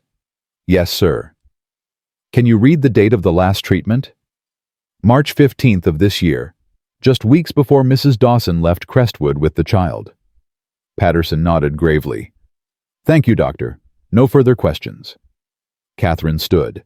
She moved like a wolf stalking prey. "Dr. Phillips, you said you've been practicing in Crestwood for 15 years. "That's correct." "And where is your office located?" "On Main Street, above the general store." "Interesting." Catherine pulled out a paper. "Because I have here a list of every licensed physician in Crestwood, Colorado. Every single one. It was provided by the town clerk yesterday." Phillips shifted. "Ma'am, Your name isn't on this list, doctor. In fact, there is no Dr. Phillips licensed to practice medicine anywhere in Crestwood. There never has been." The courtroom erupted. Judge Walsh banged his gavel. "Order." Catherine held up another document. "Furthermore, I have statements from 3 actual doctors in Crestwood stating they have no record of ever treating Lily Dawson. Not for malnutrition, not for bruising, not for anything." Philip's face went white. "So I'll ask you again. Are you really a doctor?" Or are you an actor, my opposing counsel paid to come here and lie under oath? Your Honor, I object. Patterson was on his feet. On what grounds? Judge Walsh's voice was ice. This is... Ms. Morrison is making unfounded accusations. Are they unfounded? The judge turned to Phillips. Sir, are you a licensed physician? Phillips looked at Margaret. At Patterson. At the door, like he was calculating if he could run. I want my lawyer, he said finally. That's what I thought. Judge Walsh's face was thunderous. Bailiff, take this man into custody. Perjury charges will be filed. He turned to Patterson. And you, counselor, are lucky I don't hold you in contempt. Do you have any legitimate witnesses? Patterson looked shaken. Your Honor, we were provided these credentials in good faith. We had no idea. Save it. Call your next witness or sit down. Patterson conferred with Margaret in hushed, angry whispers. Finally, he stood. We call Margaret Dawson. Margaret took the stand. She looked composed, but Clara could see the tension in her shoulders. Mrs. Dawson, Patterson began, please tell the court about your relationship with your granddaughter. Lily is my son's only child. Thomas was a good man, a devoted father. When he died, it broke our hearts. We wanted to help Clara and Lily. We offered them a home financial support. But Clara refused. She ran away in the middle of the night, taking our granddaughter with her. Why do you think she did that? Because she couldn't accept responsibility for what she'd done. For pushing Thomas to work dangerous jobs. For being the kind of wife who drove him to desperation. Catherine shot to her feet. Objection. Speculation and character assassination. Sustained. Stick to facts, Mr. Patterson. But the damage was done. Clara could feel the courtroom's eyes on her. Patterson continued. Mrs. Dawson, if granted custody, what kind of life could you offer Lily? A good home, education, stability, everything a child needs to thrive. Margaret's voice softened. We love her. We only want what's best for her. Thank you. No further questions. Catherine approached the stand slowly. Mrs. Dawson, you said you wanted to help Clara after your son died. Is that correct? Yes. And yet you threw her and Lily out of the house with nothing but the clothes on their backs. Correct. We didn't throw them out. They left. After you told Clara she was responsible for your son's death. Margaret's jaw tightened. I was grieving. After you took everything they owned, the house, the money, even Thomas's personal belongings. Those things belonged to our family. Clara was family. She was your son's wife. She was never good enough for him. The words hung in the air. Catherine let them sit. You never accepted Clara, did you, from the day your son married her? I had concerns. You told her she was trash, that she'd trapped your son, that he would have been better off without her. I don't recall saying those exact words. But you thought them. Margaret's face hardened. My son deserved better than a girl with no family, no education, no prospects. Yes, I thought that. I still think it. And Lily, what did you tell Lily after her father died? I don't remember. Let me refresh your memory. Catherine pulled out a paper. I have a sworn statement from your neighbor, Mrs. Helen Cooper. She was present the day Clara left. She heard you tell Lily, and I quote, you should have died with your father. At least then we wouldn't have to look at your mother's shame every day. The courtroom gasped. Margaret's face went pale, then red. That woman is lying. Is she? Because I have 2 other neighbors who heard the same thing. Are they all lying? I was upset. I didn't mean. You told a 5-year-old child she should be dead. I was grieving. So was Clara. So was Lily. But neither of them told you that you should die. Catherine's voice was steel. And now, 8 months later, you suddenly want custody. Why? Because we love her. Or because you can't stand the thought of Clara succeeding without you. Can't stand that she's found people who actually support her. Objection.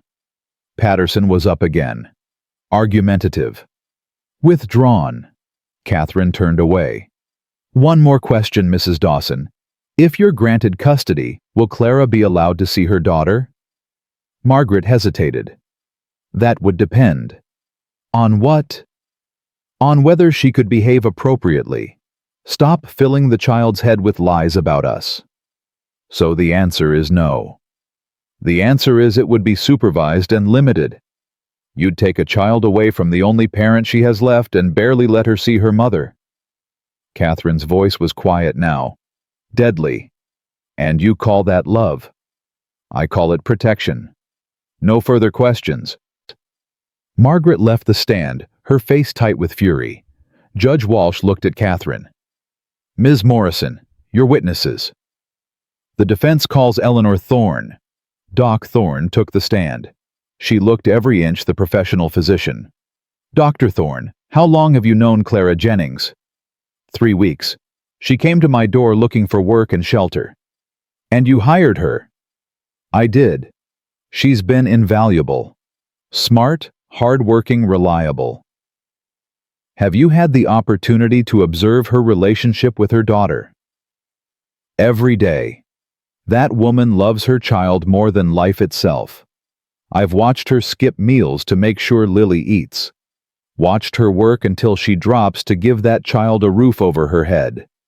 Watched her teach Lily to read by firelight because she can't afford lamp oil. Doc Thorne's voice strengthened. I've been a doctor for 40 years. I've seen good mothers and bad mothers. Clara Dawson Jennings is a good mother. One of the best I've seen. Thank you. And you've examined Lily medically? Multiple times. The child is healthy, well-nourished, no signs of abuse or neglect whatsoever. In fact, she's thriving. Patterson stood. Dr. Thorne, isn't it true that you have a personal bias in this case, that you've allowed Mrs. Jennings to live in your home? Yes, I have, because she needed help, and I could provide it. That's not bias, that's decency. No further questions, Patterson said quickly. Next came Samuel Chen, then Reverend Hartley, then, to Clara's shock, Mrs. Henderson. I haven't known Clara long, Mrs. Henderson said, but I know cruelty when I see it. What this town has done to her is wrong, and what the Dawsons are trying to do now is worse. Finally, Catherine called Wyatt. He took the stand looking uncomfortable in front of so many people. Mr. Jennings, you married Clara Dawson 2 days ago. Is that correct? Yes, ma'am. Why? Because I love her. The courtroom murmured. Clara felt tears threatening. You've known her less than 3 weeks. Doesn't take long to recognize something real when you see it. Tell the court about Lily. What kind of child is she? Smart, brave, kind. She's been through hell, and she's still got hope in her eyes. That's because of Clara. Because Clara protected her loved, her never let her believe she was anything less than precious. Patterson stood. Mr. Jennings, isn't it true that you have a history of violence, that you were a soldier who killed people? Wyatt's jaw tightened. I was a soldier, yes. I did things in war I'm not proud of, but I've never hurt a woman or a child. Never would. Can you guarantee that your condition won't put this family at risk? I don't have a condition. I have nightmares sometimes. So does Clara. So does half this territory. Doesn't make us dangerous. Catherine stood. Objection. Mr. Patterson is attempting to villainize a war veteran based on nothing but prejudice. Sustained. Move on, Mr. Patterson. No further questions. Finally, Catherine called Clara. Clara walked to the stand on shaking legs. She placed her hand on the Bible, swore to tell the truth. Patterson approached like a snake. Mrs. Jennings, you've moved 6 times in 8 months. Why? Because people wouldn't hire me, wouldn't rent to me, made it impossible to stay. Or because you were fired for theft. I was never fired for theft. I was never fired at all. I left because I had to. You claim to love your daughter, yet you've subjected her to poverty and constant upheaval. I've done everything I could to keep her safe and fed. Have you? He held up papers. According to these records, those records are fake, like your fake doctor. Your Honor. The witness may continue, Judge Walsh said. Clara's voice strengthened. I have made mistakes. I married young. I married a man whose family hated me. When he died, I had nothing. No money, no home, no one to help me. But I never not once gave up on my daughter. I could have left her at an orphanage, could have walked away. But she's mine, and I would die before I let anyone hurt her. Very touching. Patterson's voice dripped sarcasm. But emotion doesn't put food on the table, doesn't provide stability. I have stability now. A job, a home, a husband who loves us both. A husband you've known less than a month. How long before this marriage falls apart and you're running again? Objection. Catherine was on her feet. Speculation. Sustained. But Patterson pressed on. Tell the truth, Mrs. Jennings. You married Wyatt Jennings for one reason. To make yourself look respectable. To trick this court into thinking you're fit to raise a child. That's not true. Isn't it? Or did you genuinely fall in love in 3 weeks? Clara looked at Wyatt. He was watching her with those steady gray eyes, believing in her. I don't know if it's love yet, she said quietly. But I know he's a good man. I know he cares about Lily. And I know he sees me as a person, not a problem to be solved or thrown away. Her voice broke. That's more than anyone else has done in a long time. Patterson opened his mouth to continue, but Judge Walsh cut him off. I think we've heard enough, unless you have actual evidence of abuse or neglect. Your Honor, the pattern isn't evidence. Sit down. Patterson sat fuming. Judge Walsh looked at Clara. Mrs. Jennings, I have one question for you.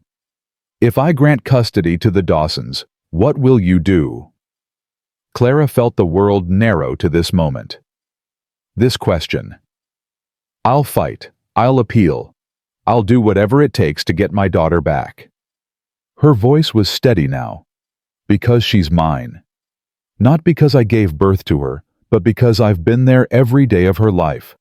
Through sickness, through poverty, through everything. I'm the one who holds her when she cries, who teaches her to be brave, who shows her that even when the world is cruel, you don't give up. Tears ran down her face now, but she didn't wipe them away. Those people threw us away like garbage, and now they want her back because it's convenient, because they can't stand that we survived without them. Her voice rose. But we did survive, and we'll keep surviving, with or without this court's approval. Sit down, Mrs. Jennings. Clara returned to her seat. Wyatt took her hand. Judge Walsh looked at his notes. I'm going to call the child now. Lily Dawson. Clara's heart stopped. Your Honor, she's only 5. I'm aware, but I want to hear from her. Lily was brought in. She looked tiny in the witness stand. Hello, Lily. Judge Walsh's voice was gentle. Do you know why you're here? Because the mean grandparents want to take me away from Mama. And what do you want? I want to stay with Mama and Wyatt. Her voice was small, but certain. The grandparents were mean. They said I should have died. They made Mama cry. What about your life now? Are you happy? Yes, sir. I have my own room, and Wyatt has chickens I'm going to name, and Doc Thorne is teaching me about bones, and Mama smiles now. She didn't smile before. Do you feel safe with your mother? Always. Mama keeps me safe. Judge Walsh nodded. Thank you, Lily. You can step down. As Lily was led out, something happened that no one expected. Margaret stood up. Wait. Everyone turned. She was crying, actually crying, her carefully composed face crumbling. I can't do this, she said, her voice breaking. I can't take that child away from her mother. Harold reached for her. Margaret. No. She pulled away. I've been lying to myself. telling myself this was about Lily's welfare. But it's not. It's about me. About my anger. My pride. She looked at Clara. You're right. I never accepted you. I blamed you for Thomas's death because it was easier than accepting that he made his own choices. That he died in an accident that had nothing to do with you. Her voice shook. And when you left, I was relieved. Because I didn't have to look at you and be reminded of my son. Didn't have to face my own failure as a mother. The courtroom was silent. But you didn't fail Lily. I did. I told that child she should be dead. I said it, and I can never take it back. Margaret wiped at her face. She's better off with you. She always was. I just couldn't admit it. She turned to Judge Walsh. We're withdrawing our petition. Clara can have full custody. We won't fight anymore. Patterson was on his feet. Mrs. Dawson, you need to reconsider. No, I'm done. We're leaving. She walked out, Harold following. The courtroom erupted in noise. Judge Walsh banged his gavel. Order. Given the withdrawal of the petition, this case is dismissed. Full custody remains with Clara Jennings. He looked at Clara. Mrs. Jennings, you've been through an ordeal, but you've proven yourself capable and devoted. Your daughter is lucky to have you. Thank you, Your Honor. Court is adjourned. Clara sat there, unable to move. It was over. Lily was hers. They'd won. Wyatt pulled her to her feet. We won. We won, she repeated, and then she was crying great heaving sobs of relief. Doc Thorne hugged her. Samuel Chen shook Wyatt's hand. People she barely knew came up to congratulate her. And then Lily was there, throwing herself into Clara's arms. Mama, we get to stay together. Forever, baby. Forever. That night, back at the ranch, Clara tucked Lily into bed. The child was exhausted but happy. Mama, are we really safe now? Yes, sweetheart, we're really safe. And Wyatt's really staying. He's really staying. Lily smiled and closed her eyes. Clara found Wyatt outside looking at the stars. Thank you, she said, for everything, for marrying me, for testifying, for... Stop thanking me. We're family now. Are we? Clara stepped closer. This started as a marriage of convenience. We both know that. Maybe it started that way. He turned to face her. But it doesn't have to stay that way. What are you saying? I'm saying I meant my vows. All of them. I'm saying I want this to be real. If you want that too. Clara looked at this man who'd fought for her, stood beside her, never wavered. I want that too, she whispered. He kissed her then, properly this time. Not the chaste kiss from their wedding, but a real kiss. Deep and sure and full of promise. When they broke apart, both breathing hard, Wyatt smiled. Welcome home, Mrs. Jennings. I've never had a home before, not a real one. You do now. And standing there under the Montana stars with her daughter safe inside, and this good man beside her, Clara finally believed it. She had a home. She had a family. She had a future that stretched out bright and possible. The town that had tried to throw her away had instead given her everything she'd ever wanted. And no one would ever take it from her again.